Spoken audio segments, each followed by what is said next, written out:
പണ്ട് ആഫ്രിക്കയിലെ ഒരു വലിയ കാടിന്റെ നടുവിൽ ജിഞ്ചു എന്ന പേരുള്ള ഒരു ജിറാഫ് ഉണ്ടായിരുന്നു. നല്ല ഉയരവും നീളമുള്ള കഴുത്തുമുള്ള ജിഞ്ചുവിന് വലിയൊരു ആഗ്രഹമുണ്ടായിരുന്നു. തന്നേക്കാൾ ഉയരമുള്ള ഒരാളെ കാണണം. ഒരു ദിവസം കാടിന്റെ അറ്റത്തുള്ള ഒരു പഴയ ഗുഹയ്ക്ക് സമീപം പുല്ല് തിന്നുകയായിരുന്നു ജിഞ്ചു. പെട്ടെന്ന് ഗുഹയ്ക്കുള്ളിൽ നിന്ന് ഒരു വിചിത്രമായ ശബ്ദം കേട്ടു. ജിഞ്ചു മെല്ലെ അകത്തേക്ക് നോക്കി.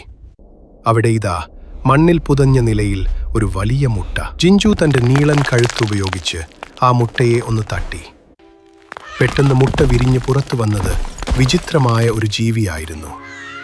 അത് ജിറാഫിനെ പോലെ കഴുത്തുള്ള, എന്നാൽ അതിനേക്കാൾ വലുപ്പമുള്ള ഒരു കുട്ടി ഡൈനോസർ ആയിരുന്നു. കാലങ്ങൾക്ക് മുൻപേ മണ്ണിൽ ഉറങ്ങിപ്പോയ ഒരു ദിനോസർ മുട്ടയായിരുന്നു അത്. ആ കുട്ടി ദിനോസറിന് ജിഞ്ചു ടിനോ എന്ന് പേരിട്ടു. ടിനോയ്ക്ക് തന്റെ അമ്മയെ അറിയില്ലായിരുന്നു. അതുകൊണ്ട് ജിഞ്ചുവിനെ അവൻ അമ്മയായി കരുതി. ജിഞ്ചു മരത്തിന്റെ ഏറ്റവും മുകളിലെ ഇളം ഇലകൾ പറിച്ചു കൊടുക്കും.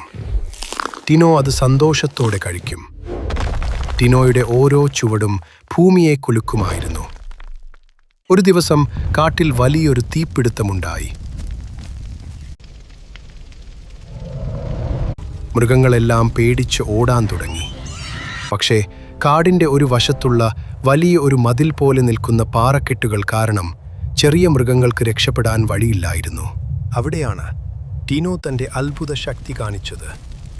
ടിനോ ഒരു ഏണി പോലെ നിന്നുകൊടുത്തു. ടിനോയുടെ പുറത്തുകൂടി നടന്ന് ജിഞ്ചുവും മറ്റു മൃഗങ്ങളും പാറക്കെട്ടിന് മുകളിലെത്തി സുരക്ഷിതമായ സ്ഥലത്തേക്ക് ചാടി.